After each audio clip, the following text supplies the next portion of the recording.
ओम नमः शिवाय। दोस्तों, हर हर महादेव। शिव भक्ति ज्ञान चैनल में आपका स्वागत है। कैसे हैं आप? आपके स्वस्थ जीवन की मंगल कामना करते हुए आज बात करते हैं प्रदीप मिश्रा जी के मुखारबिंद से सरल व अचूक उपाय। कि भारत की भूमि पर जब मां आद्य शक्ति की स्थापना होती है, मां जगत जननी को जब विराजमान किया जाता है, या चैत्र नवरात्रे में, शारदीय नवरात्रे में, आषाढ़ी नवरात्रे में, आदिकादिक पौष नवरात्रे में हम जगत जननी जगदम्बा की जब स्थापना करते हैं, या हम नूतन घर का प्रवेश करते हैं, या गणेश जी की स्थापना करते हैं, या कोई दुकान को प्रवेश करते हैं, या कोई शुभ कार्य करने के लिए अग्रण्य होते हैं, तो हम कलश की स्थापना क्यों करते हैं? आज शिव महापुराण में शुरुआत में अपन शिव और पार्वती की यही संवाद को लेकर चलते हैं।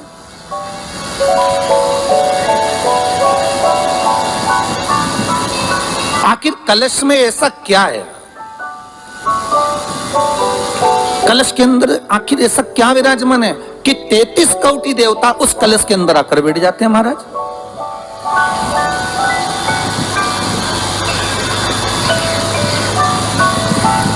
आप कोई यज्ञ करने जा रहे हो, आप कोई पोथी पुराण करने जा रहे हो, आप कोई अच्छा कार्य करने जा रहे हो, तो ब्राह्मण देवता कह देते कलश की स्थापना होगी, कलश की शोभा यात्रा निकलेगी, कलश यात्रा निकलेगी, कलश विराजमान होगा। और आज हर की पौड़ी पर, प्रयागराज में, या उज्जैनी में, नासिक में जो बड़े बड़े कुंभ के मेले होते, कुंभ का मतलब भी तो कलश से होता है। उसकी महत्वता क्यों है?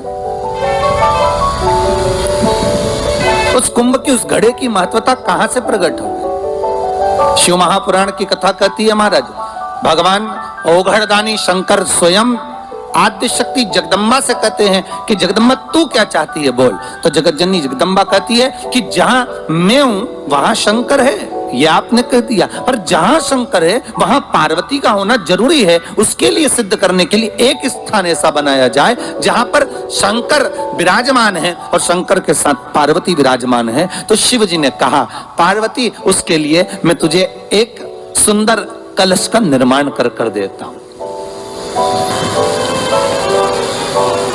ब्रह्मा जी कह रहे हैं, नाथ,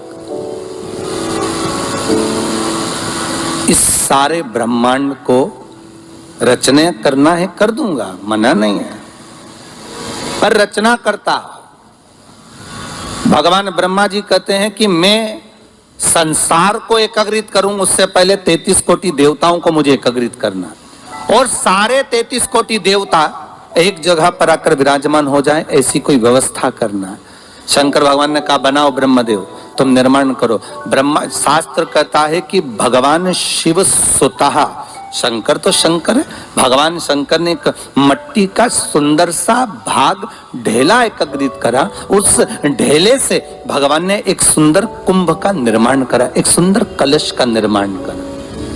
भगवान कुंभ का निर्माण कर रहे हैं, भगवान कलश का निर्माण कर रहे हैं, और भगवान स्वयं ब्रह्मदेव कर रहे हैं कि आप ऐसा निर्माण कर दो जिसमें 33 कोटि देवता स्वतः विराजमान हो जाए। तो भगवान ने उस कलश का निर्माण कर दिया। अब कलश का निर्माण करा तो स्वयं भगवान ब्रह्मदेव बोले, प्रभु, इस कलश के अंदर मेरा स्थान कहां है? मेरा स्थान कहां है?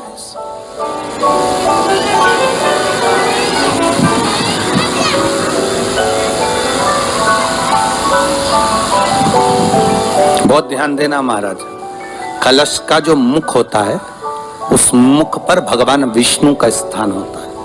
किसका स्थान है? भगवान विष्णु का।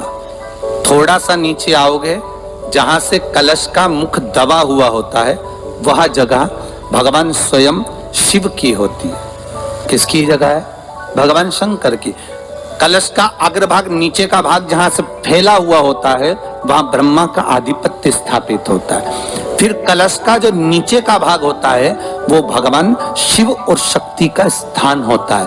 कलश के बाहरी भाग में, जहां पर बाहर का हिस्सा होता है, उस कलश के बाहरी भाग में 33 कोटि देवताओं को भगवान शंकर ने लाकर विराजमान किया होता है। महाराज, भगवान शंकर 33 कोटि देवताओं को निमंत्रण देकर उस कलश में विराजमान कर दिया। कितना सुंदर लिखा है देवी भागवत के अंदर कि जहां कलश की स्थापना होती है उस जगह पर किसी देवताओं को बुलाने की जरूरत नहीं होती। 33 कोटि देवता उस जगह पर स्वतः विराजमान हो जाते हैं। स्वयं 33 कोटि देवता स्वयं वहां विराजमान। अब कलश मेरा प्रतिबिंब है ये तो कहा। भगवान शिव की कथा कह रही है। ओ गणदानी त्रिकालदर्शी कैलाशी शंभु के पास में उस समय पर कामदेव की धर्म पत्नी रति भी है, जिसके नयनों में जल भरा हुआ। शिवजी ने पूछा, बोलो रति, आप और यहां जब आपका पति जलकर भस्म हुआ तो हमने वर दिया था आपके पति को कि ये भगवान कृष्ण का पुत्र बनकर मिलेगा आपको, फिर क्यों आप यहाँ पर आई हो, क्या हो गया ऐसा? प्रभु बात इतनी सी है कि मेरा पति जब आपके नेत्रों की ज्वाला द्वारा जलकर भस्म हो रहा था उस समय पर वो आम के पेड़ पर बैठा हुआ था।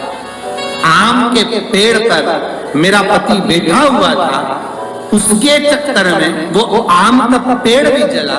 तो वो आम का पेड़ जो जला उसने मुझसे कहा है कि पति का तो उद्धार हो गया पर हमारा उद्धार कैसे?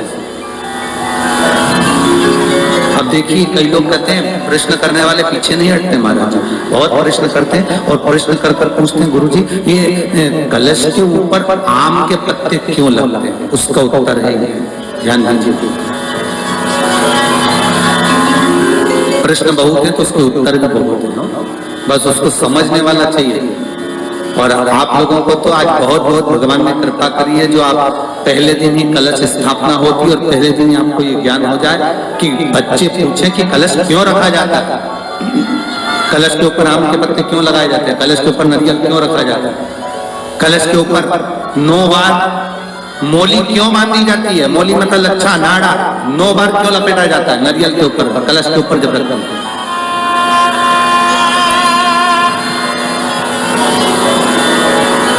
कलश के ऊपर जब जब श्रीफल रखाता है, नारियल रखाता है तो उस पर 5 बार 7 बार मोली नहीं लपेटी जाएगी, तो 9 ही बार लपेटी जाएगी। 5 या 7 बार लपेटते हैं तो कहते हैं कि लक्ष्मी की छिन्नता होती है, और वो 9 बार लपेटी जाती है तो भरपूर लक्ष्मी का भंडार। भगवान बोले अब आप आई हो रति, ठीक है, मांगो क्या चाहिए, बस इतनी कृपा कर दीजिए कि आम के वृक्ष का भी उद्धार कर दो।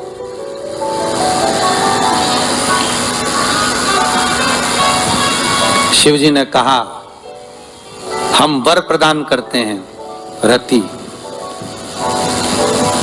जहां शिव और शक्ति है, जहां 33 कोटि देवता इस कलश के अंदर विराजमान होंगे, उस जगह पर स्वयं कंठ पर जहां पर मेरा निवास होगा, उस जगह पर ये आम के पल्लव अमृत के तुल्य माने जाएंगे और इनका निवास हमारे ही हाथ में, हमारे ही हस्त कमल में विराजमान होगा, हमारे ही हाथ। अब आम के पल्लव को बाबा ने विराजमान किया। अब आया है उसके ऊपर क्या रखते हो, श्रीफल नारियल, ठीक है।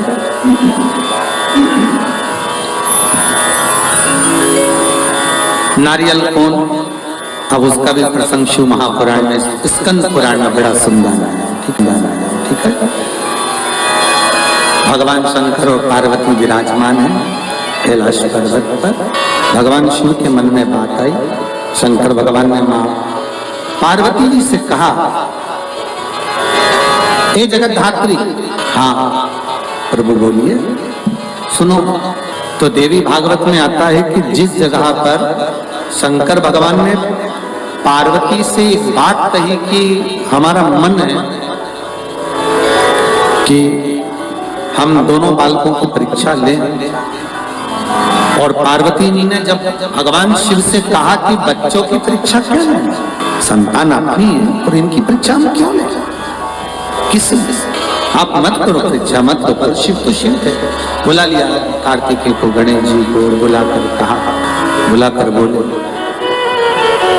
जो पृथ्वी की परिक्रमा पहले कर कर आए वो प्रथम गिनती में पूजा जाएगा, प्रथम भाग उसको पूज्य करते हैं, ठीक है, जाओ परिक्रमा कर कर आओ। अब गणेश जी महाराज बैठ गए चूहे पर, कार्तिकेय बैठ गए मोर पर। कार्तिकेय घर के बड़े थे, उनको ये बात मान नहीं थी, उनको ये बात का ज्ञान था।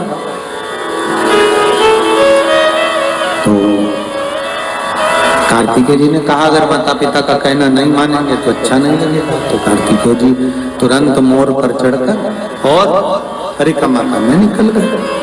अब गणेश जी तो चूहे को बुलाए, फिर चूहा भाग गया, फिर पकड़ के लाए, फिर चूहा भाग गया। अब उन्होंने चूहे पर बैठ गए, बैठकर जैसे चले शंकर जी के पास में तो शिव जी को प्रणाम कर कर कहा पिताजी परिक्रमा करने जा रहा हूं। शंकर बोले जा। अब इनको क्या मालूम था कि यहीं लगा लेगा। गणेश जी से पूछा कि तुमको भेजा था कि तुम पृथ्वी की परिक्रमा करने जाओ, तो तुम ये क्या कर रहे हो। गणेश जी बोले पिताजी शांत रहिए और परिक्रमा लगाने दीजिए। और परिक्रमा लगाई गणेश जी महाराज ने, एक नहीं 3, और 3 परिक्रमा लगा के सामने खड़े हो गए। पिताजी वर दीजिए। पिताजी ने पूछा काय का वर, पृथ्वी की परिक्रमा करके आया। शंकर भगवान बोले बता मेरे आजू बाजू घूम लिया और क्या पृथ्वी की परिक्रमा कर गया। परिक्रमा लगा कर आकर खड़े होकर के आशीर्वाद दे दो। तो पूछा आशीर्वाद क्यों, तो कहा प्रभु हमने परिक्रमा करी। तो शंकर भगवान बोले आजू बाजू घूम लिया और क्या परिक्रमा कर लिया, इसको कोई परिक्रमा करता है। गणेश जी बोले और नहीं तो माता पिता में आकाश, माता पिता में पाताल, माता पिता में पृथ्वी, सब तो माता पिता में ही और सब माता पिता में, इसलिए आपकी लगा ली सबकी हो गई। शंकर जी खुश हो गए, शंकर जी ने आशीर्वाद दे दिया। अच्छा तो शंकर भगवान ने तुरंत वर दे दिया प्रथम गिनती में तुम गिने जाओगे तथास्तु। पार्वती जी को तो मालूम ही नहीं पड़ा कि कब वर दे दिया, तो पार्वती जी तो खड़ी हो जाती। अब आ गए कार्तिक ने आकर कहा दंडवत करता हूं पिताजी, प्रणाम, हम तुम्हें देवताओं की सेना के सेनापति बनाते हैं। कार्तिकेय की आंख से अश्रु बहे। देवताओं की सेना के सेनापति, क्या मैं प्रथम गिनती में नहीं आऊंगा? नहीं, क्यों? गणेश जी ने प्रथम गिनती में आ गए। गणेश जी ने परिक्रमा कर ली, किसकी करी? हमारी। पिताजी आपने कहा था पृथ्वी की परिक्रमा कर कर जो आएगा प्रथम गिनती में गिना जाएगा, तो पहली परिक्रमा पृथ्वी की तुमने नहीं करी, फिर गणेश ने नहीं। पार्वती जी उड़ गई, क्या बात है कार्तिकेय? कार्तिकेय ने कहा माँ पिताजी ने गलत निर्णय दे दिया। क्या गलत निर्णय दिया? गणेश जी को प्रथम गिनती में दे दिया और मैं परिक्रमा कर कर आया। सारी बात मालूम पड़ गई कि गणेश जी ने चूहे पर बैठकर शंकर पार्वती की परिक्रमा करी, ये हुआ वो हुआ, सब मालूम पड़ गया। पार्वती मैया की आंख में से आंसू बहने लगा। पार्वती उठकर खड़ी होकर शंकर भगवान से बोली प्रभु बहुत भोले हो आप, इसलिए आपका नाम भोला शंकर है। बहुत एक बेटे को भेज दिया पृथ्वी की परिक्रमा करने और दूसरे बेटे ने आपकी परिक्रमा करी और आपने उसे वर प्रदान कर दिया। इतने भोले पुत्रों में भेद कर जगत जननी मां पार्वती खड़ी हो गई। पार्वती जी ने कहा ये आपने श्रेष्ठ नहीं किया। पार्वती जी बोली मुझे अच्छा नहीं लगा आपने निर्णय जो दिया। क्या चाहती हो पार्वती? पार्वती जी कहती हैं आज मुझे एक वर देना पड़ेगा। बोलिए क्या वर चाहिए? भोलेनाथ मुझे वर ये चाहिए कि आज के बाद आपकी कोई परिक्रमा ही ना हो। मुझे वर दे दो कि शंकर की परिक्रमा कभी नहीं होगी, शिव की परिक्रमा का विधान नहीं होगा। शंकर भगवान ने पार्वती को तथास्तु कह दिया। आज के बाद शंकर के मंदिर में शिवलिंग की कोई परिक्रमा नहीं करेगा। कभी आपने करते हुए देखा किसी को? नहीं। शंकर की परिक्रमा होगी तो आदि यहाँ से चालू होगी, वहां तक जाओगे फिर वापिस आ जाओगे। यहाँ तक शिव महापुराण की कथा कहती है कि शंकर की आरती के बाद जो परिक्रमा भी होती है ना, वो भी पूरी नहीं करना चाहिए, आदि कर कर वापिस हो जाना चाहिए शिव की आरती के बाद। कई लोग शंकर जी की आरती उतारने के बाद जब परिक्रमा करते हैं ना, आरती की थाली लेकर चारों तरफ घूमते हैं, उसको भी आधा घूमो और आधे में वापिस आ। शिव परिक्रमा कर वर दीजिए,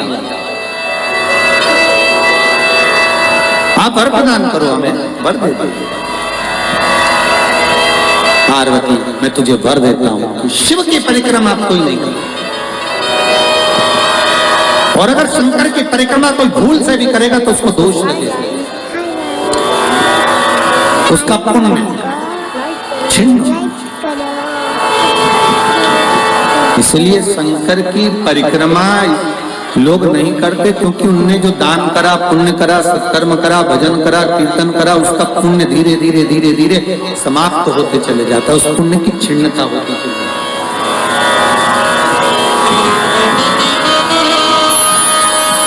नहीं। पार्वती जी बोले प्रभु हमें मेरा निवेदन स्वीकार करेंगे? बोलो क्या बात है। पार्वती जी बोलती हैं आपने गणेश जी को प्रथम पद दिया है, तो इस कार्तिकेय को भी प्रथम पद प्रदान करिए। शिव जी बोले ये नहीं हो सकता, क्योंकि प्रथम पद एक ही होता है, प्रथम पद केवल एक होगा और वो एक पद मैंने प्रदान कर दिया। अब मैं दूसरा पद कैसे दे सकता, मैं दूसरा पद कैसे प्रदान कर सकता, मैं दूसरा पद कैसे दे सकता। पार्वती एक काम हो सकता है, बोलिए प्रभु। मैं कार्तिकेय को कुछ ऐसा बना देता हूं कि जहां पर गणेश प्रथम पद में रहेगा तो ये कार्तिकेय भी प्रथम पद में पूजा जाए, बना दीजिए।